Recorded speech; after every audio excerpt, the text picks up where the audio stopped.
POV. Hari ini saya akan mensepil cara mengisi muatan pasir di bak L300.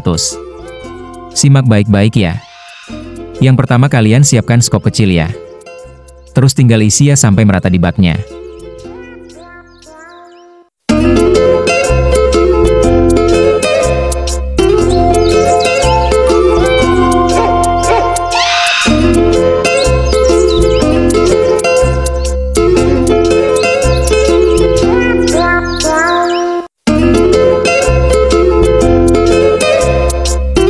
Setelah penuh pasirnya dipadatkan pakai sekop ya.